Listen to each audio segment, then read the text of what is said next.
What's up, everybody? It's been a while. This video has been a long time coming. I have a lot of apologies to make because there's been a ton of people that's reached out to me. Lots of people that I've completely ignored. A lot of really good, intending, caring friends and people that have genuinely cared about me and wanted to know what was going on. And well, quite frankly, I didn't know what to say, and I am stuck in a very bad cycle right now. So I wanted to make this video as kind of the beginning of a sort of video log or something like that, for a journey out of depression. And I thought it might be helpful to get some accountability and support and force myself to start communicating with people again. And well, I don't know really where to begin, but I think the thing that I'm most struggling with right now is my grandmother. And I've kind of felt really weak for allowing this to get me so down, because it's like, oh well, people get old and they die, and that's just how life is, and all that sort of stuff. And I've been kind of swallowing all the pain and anger and emotion and stuff and just trying to block it out. And part of that's been through substance abuse, stuff like that. And it's just been really lately that I've really realized just how big of an effect it has had on me. It all really started with the pandemic and the jabs. And well, my grandmother got the modern A jab, and it was a traumatic experience for me, because even before they were released, I was like, all these conspiracy theories, all this crazy alternative stuff that I've learned, it's never really been like practically useful for me, like something with a utility, something that I could use to actually protect people or protect myself and save people from the horrors of modern life and the machines of government and oppression and just all this sort of stuff, big pharma specifically. And I began to have a lot of conversations with my parents and family and friends, just warning them about the whole agenda, this vaccine, how it's not safe, and how it's not tested, and it's not, and how convenient it was, or coincidental it was, that they just had this thing ready, within such a short time of the outbreak. And I did everything I could to educate them and warn them about it. And I did that especially for my grandmother, because she worked in healthcare, and a lot of people that work in healthcare and work close to doctors and things like that end up with a very high trust of the healthcare system and big pharma and all that kind of stuff. They're not afraid of the newest and latest and greatest medications and whatnot. And so I begged her and I begged her, and then when it finally came out, she started talking about wanting to get it. And I pitched a little fit. I begged her and pleaded, and I tried so hard for days on end just to convince her that this was a bad idea. And I've talked about this before, but one day when I'd taken her to lunch, we were riding home and her purse was kind of sitting on the center console, and I happened to notice a card sticking out, and it was the V card. I'm not talking about the virginity card. I'm here, so anyway. So yeah, I saw that she had gotten her first dose, and I broke down and cried. She got frustrated with me, and I said, there's nothing I can do to stop you from getting the second dose, is there? And she said, oh, she's gonna get it, and I think a day or two later she got the second dose. And about 4 or 5 days later, just a couple days later, she started complaining about this bruising that had appeared all over her body, like just horrific looking bruises, and nothing. She had a dog that would nip at you and stuff like that, and he'd give her like little bruises and stuff, and little chihuahua, how those can be. But she just started having these big bruises, just unexplainable bruises popping up everywhere. And within a few more weeks, I started noticing little differences and little indicators of changes in her mental cognition and her acuity, and even just like her personality. She was starting to really forget things, and I'm a forgetful person. I guess it runs in my family. We're all kind of a haphazard, ADHD, forgetful type of people, but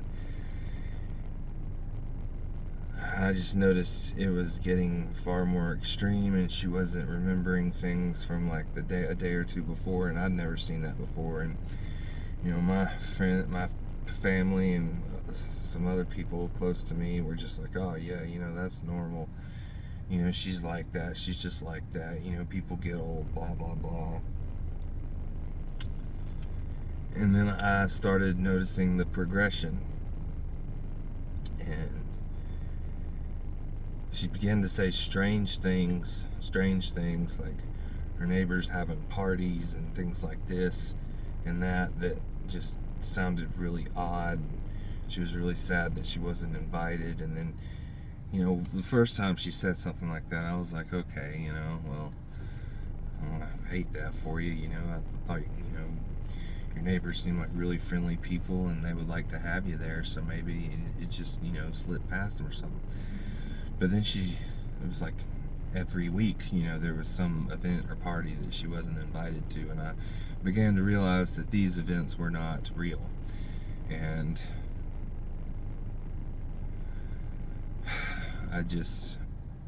we all started noticing finally, and it was just such a rapid progression after the modern A. And within a few more months, we realized, like, this is Alzheimer's, right? This is Alzheimer's. She's getting Alzheimer's. It does seem to kind of run in our family. Started doing stranger things, like thinking people were breaking into her house and stealing stuff. And she was just convinced that people were breaking in her house and all this. And she started unplugging the phones and stuff like that and taking them apart, like when they work just fine, like weird things like that. And then it just, I knew it was happening, and I tried to tell myself, this is just Alzheimer's. This isn't due to the modern A. And I just tried to tell myself, okay, this is, you gotta be a man, you gotta be strong. This is what happens when people start getting older. And started looking into some assisted living options, and she just wasn't having it. And she was still driving a car and stuff like that, and still seemed reasonably capable of taking care of herself. And soon after, she had a really bad car accident. It was her fault. And then she got another car, and then finally we were able to take her keys away because it just kept getting worse and worse. And then she started with the hallucinations, and they were just downright demonic, honestly, which I try not to be too superstitious about this kind of stuff. And you guys know I've written a lot about the Bible and the satanic cabals and the elite and demon worship and Baal and Molech and all these characters and demons and just all this stuff. But I try to be very grounded in my approach to it. So I realize these were just likely hallucinations, but the little creatures that she kept seeing, and like black shadowy figures and people and children, like little babies that she thought she had in her house that were being abused by these men, and that there was some house down the road where they were taking animals and mutilating them and doing experiments on people and augmenting their body with these animal parts. And oh man, it just really started to get wild. I mean, she took one of us over to the couch, or this chair she had, and it's like, can you see it breathing? And it's just so unnerving to hear stuff like that. And then at first we tried to correct and remind her of things like, this isn't real. She got very, very angry, and then she started regressing to the point where she thought my grandfather, who had died about 6 years ago, was still alive, and that he had left her for another woman. And it progressed like more and more until she couldn't take care of herself anymore. And so we finally found her a home, and we got her evaluated.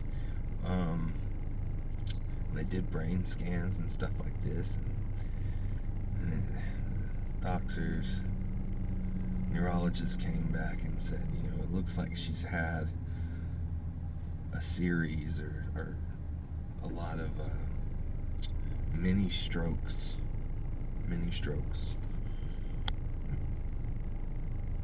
And it just clicked right then, like, I'm sure that's exacerbating Alzheimer's, dementia. I mean, that's what strokes do, obviously. But her blood pressure was fantastic. She was always getting checkups and stuff like that. Fantastic blood pressure, and she was still able to be like really mobile and active, like surprisingly for a woman in her late 70s, up until that time. Like, I was so proud to have everybody thought she was like maybe 50, in her 50s. She looked young, much younger than she really was, and had taken care of herself her entire life. Like I said, great blood pressure, like never had any kind of blood pressure issues whatsoever. And then, all of a sudden, just a series of strokes. And, I immediately think back to that bruising that she had after she got the modern A.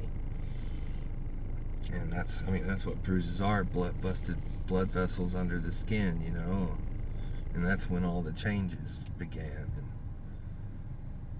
so finally, we got her on some medication to help lower the anger and stuff like that. It had gotten to where she was calling 911 just about every couple of days. We knew the 911 people and all the sheriffs on a first name basis, and finally got her moved to a home.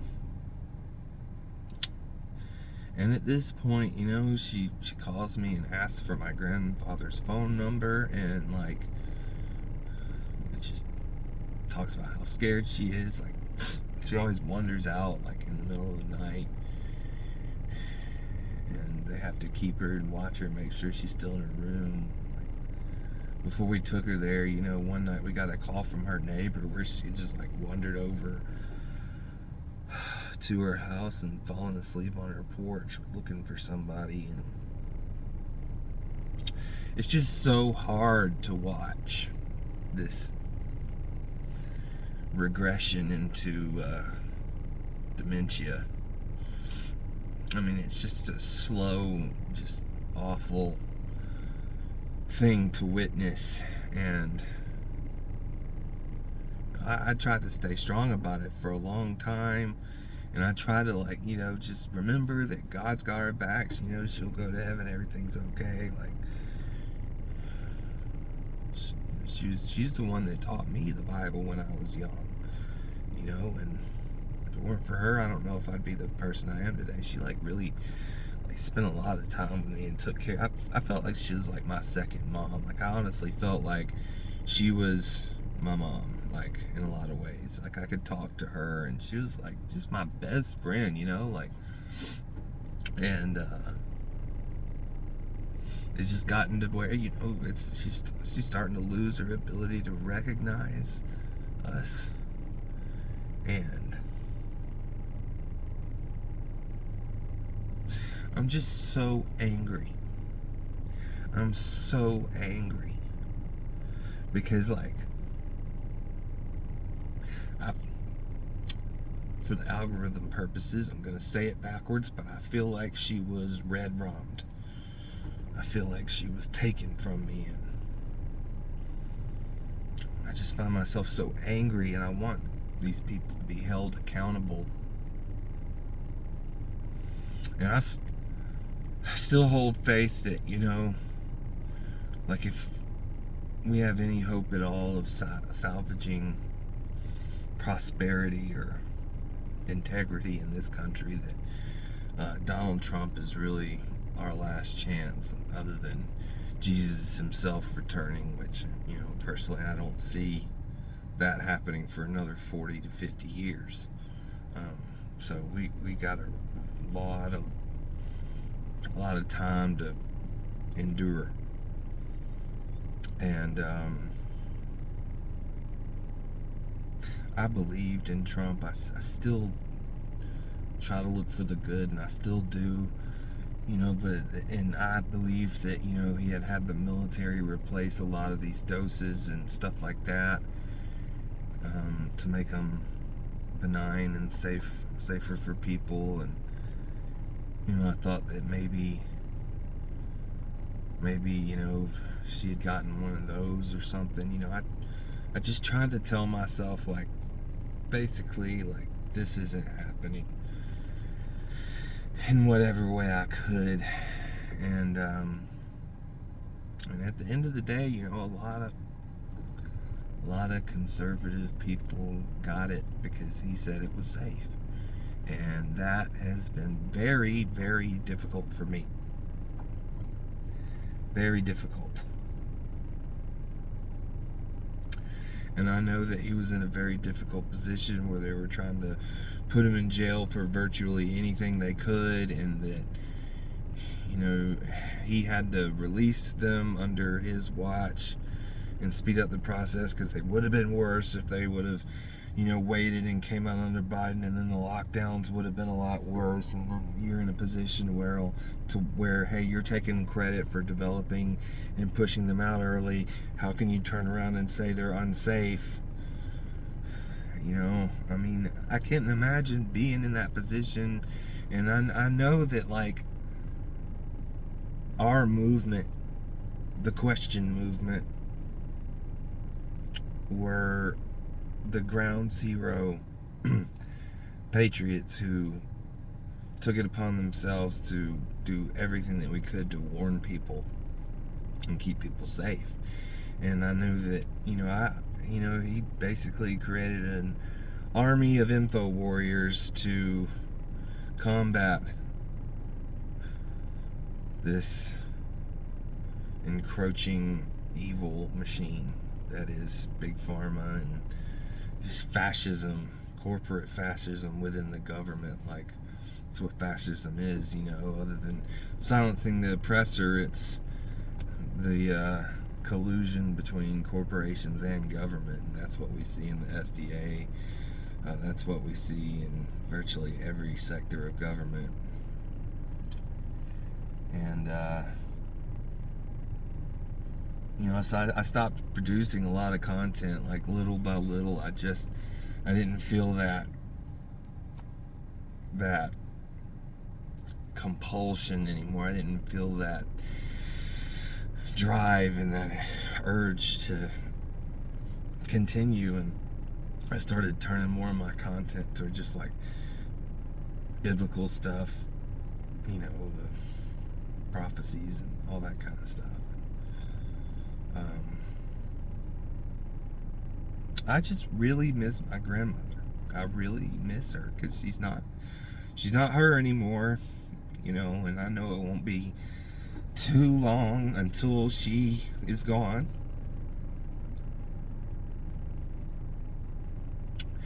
And I am just so fucking angry.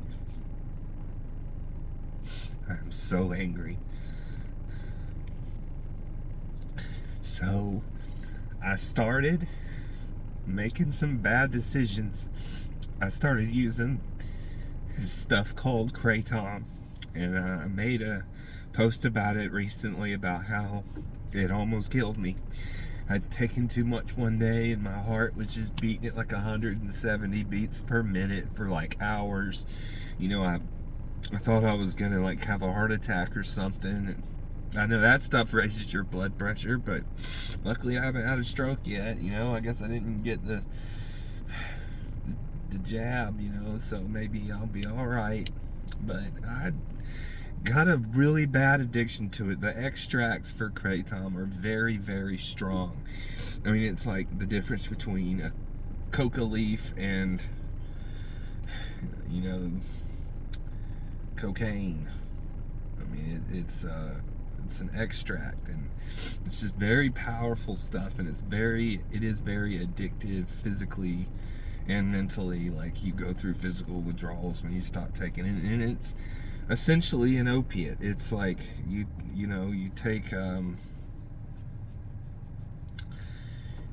take this stuff, and it honestly feels like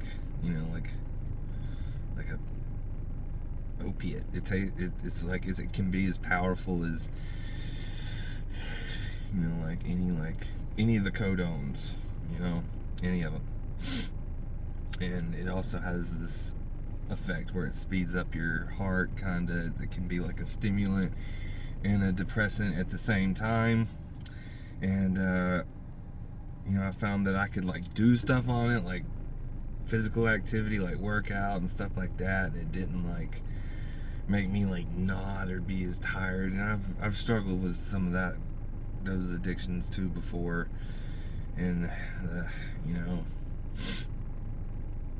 and it recreated that same like aha that you would get from those things. And I started, I noticed like every convenience store and little head shop or vape shop or whatever in town was selling it. And then there's communities on the internet they're like, oh, this stuff's amazing, you can work out on it, lose weight, help you build muscle, and it gets rid of stress and anxiety. But like, when it comes to extracts, it's just different. I mean, I figured out that the little extracts I was taking was like the equivalent to like more than 70 grams of the actual leaf stuff a day. And it was, my life began to revolve around it. And then I started learning, people, they get addicted to it, and they start shutting down and going into hermit mode. It makes you like really recede into yourself, and it makes you stop caring about your hobbies and your passions and stuff. And I started seeing that happening to me. Like, I lost my will to even communicate with anybody, and then it became difficult to even communicate with anybody because of the extreme anxiety that I was beginning to have just from even opening and reading a text message or a message. It was the weirdest thing. I loved talking to people and communicating with people and writing, and it just all evaporated. And then I have all this anger from watching what has happened to my favorite woman in the world.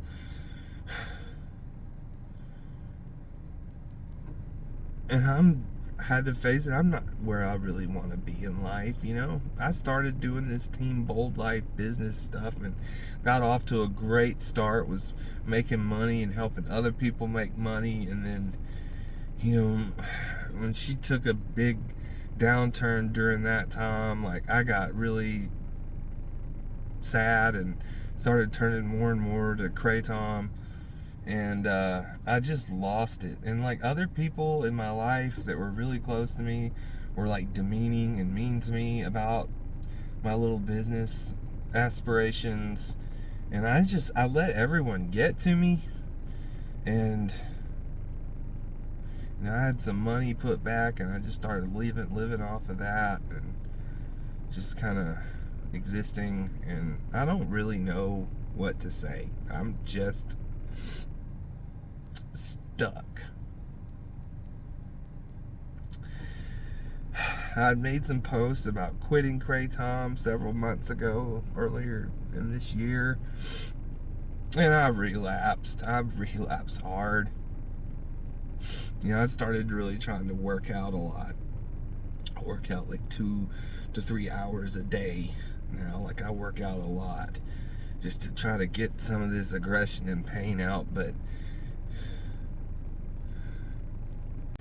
sorry about that. I ended up having to my phone cut off because it got too hot. It's very hot out here, and I was trying to keep the air conditioner low because I know it kind of interferes with the sound and stuff like that. So I had to add in a little cut here. But yeah, I've been working out like a lot, you know, and I started, you know, really studying Kratom because I noticed I was having a really hard time like building muscle, and I've, you know, never had this much trouble. And I know I'm getting on up there, you know, I'm 38 and stuff like that, but it was just noticeably weakness. And, you know, I found a lot of other people who were kind of having some of the same issues with it, and it turns out it really raises your prolactin a lot, which lowers your testosterone when you use a lot of it. So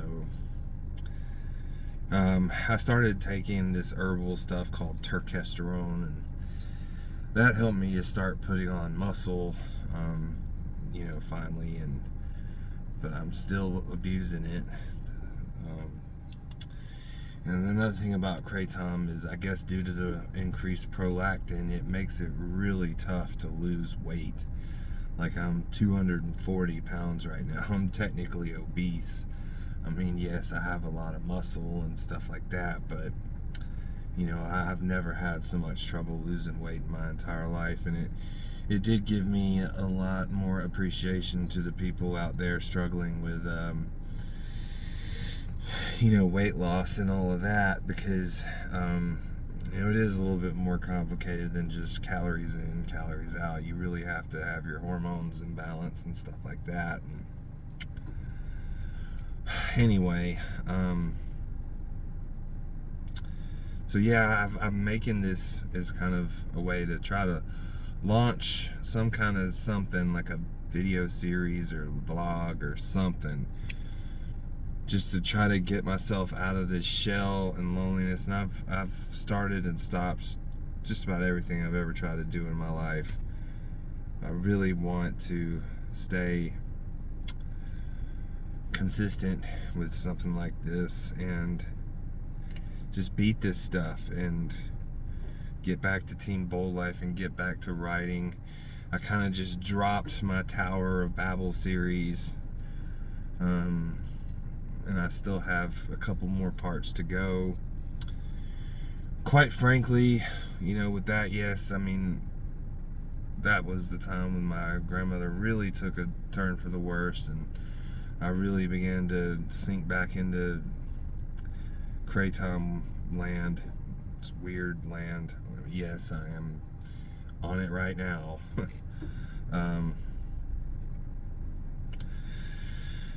But I came across some information to explain some things that I've theorized for years, but never could confirm, because no matter how hard you search on the internet, you can't find any information about this particular topic. And it was crazy enough, through AI, I was able to confirm a lot of my theories about what happened to the Tower of Babel and the origins of the nations, the Table of Nations. And honestly, it's so controversial and so against what everyone has been programmed to believe that I've been kind of paralyzed with that too, because I don't know how to express it in a way that is sensitive and cognizant of people's programming and their own struggles and all of that kind of stuff. It's a very, very complicated subject. I've Flat Earth, the truth about World War II, all the Bible conspiracy prophecy, the satanic elite and the pedophile, all that stuff pales in comparison to this. I've never been afraid to talk about anything, but I am genuinely kind of afraid to talk about some of this stuff.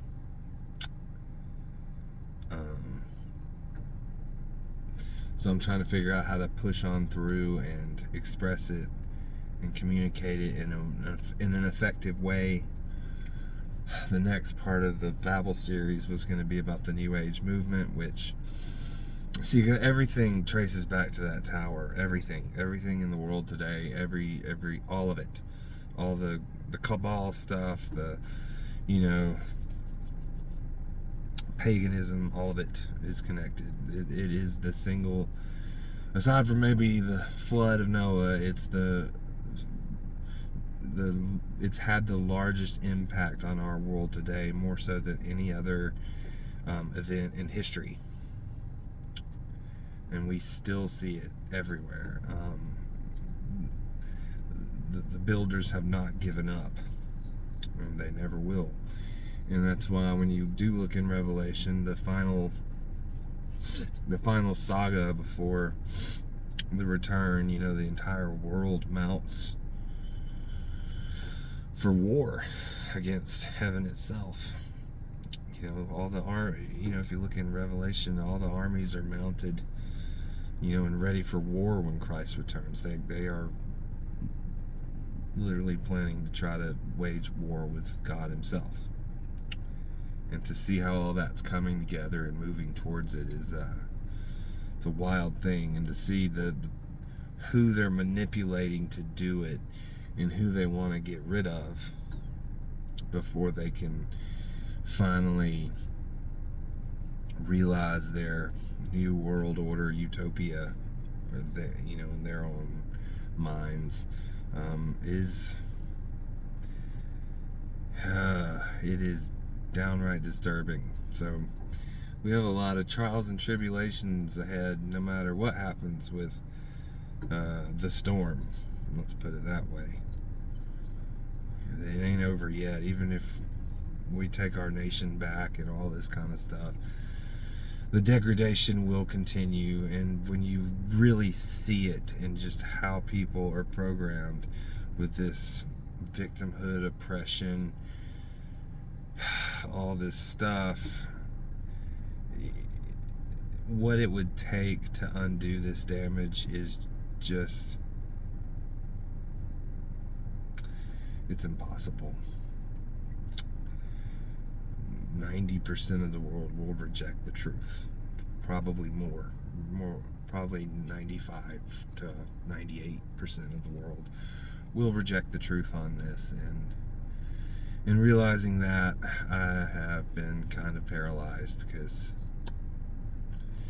I've been staring into the abyss too long, I guess.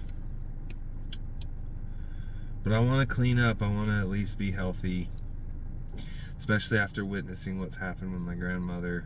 You know, I know health is the most important thing, more so than money or any possessions or anything. Notoriety, fame, clout, all that stuff. It's nothing without your health.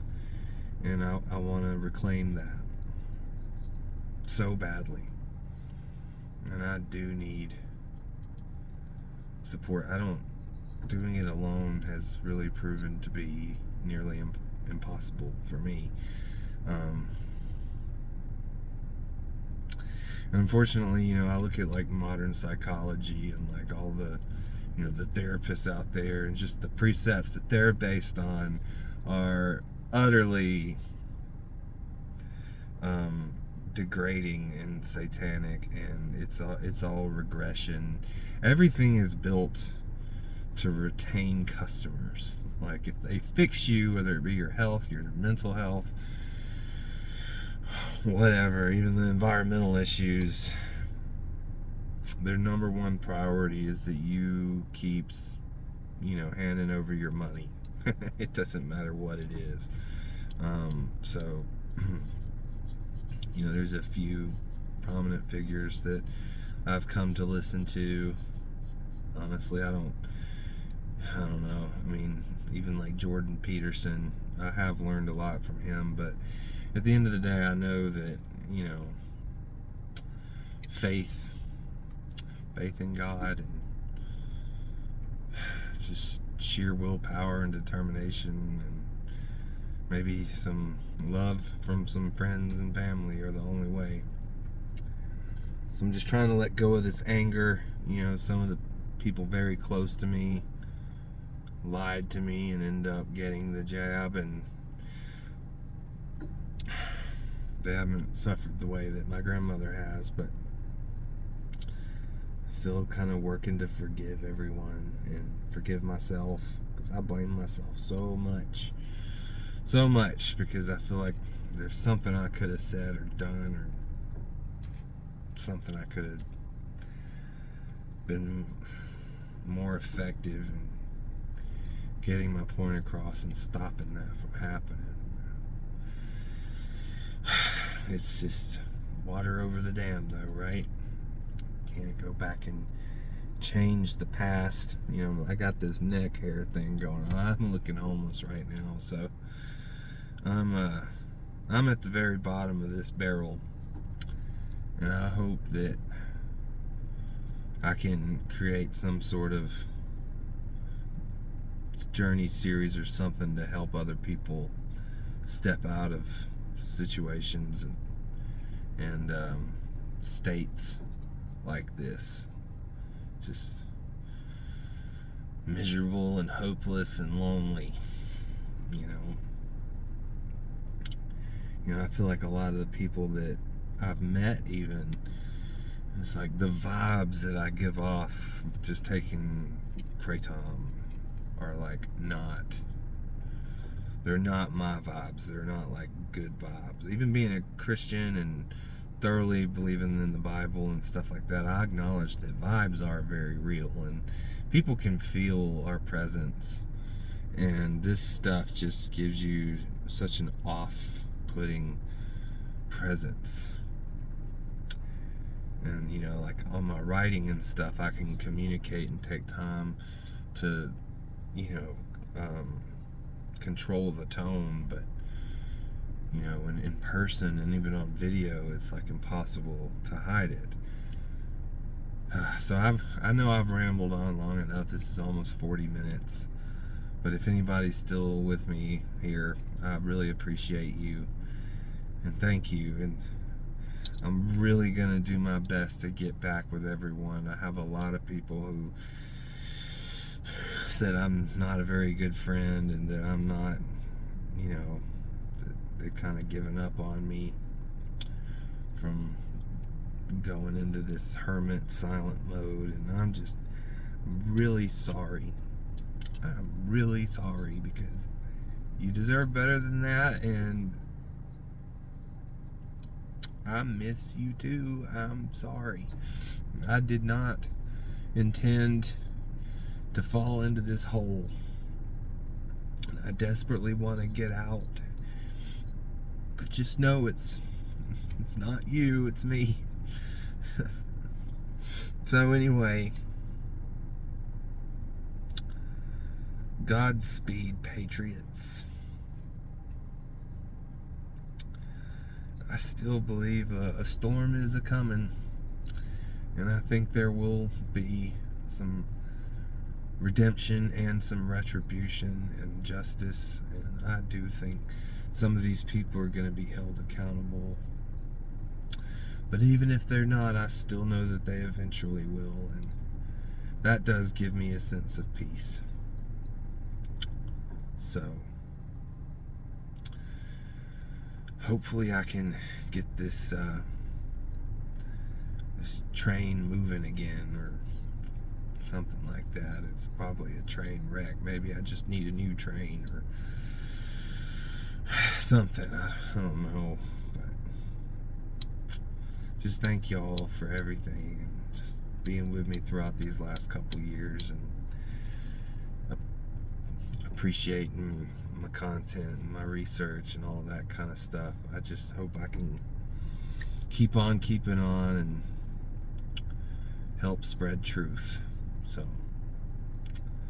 God bless you all. I love you, and until next time, Godspeed, patriots. I never know how to end things, but yeah. Peace.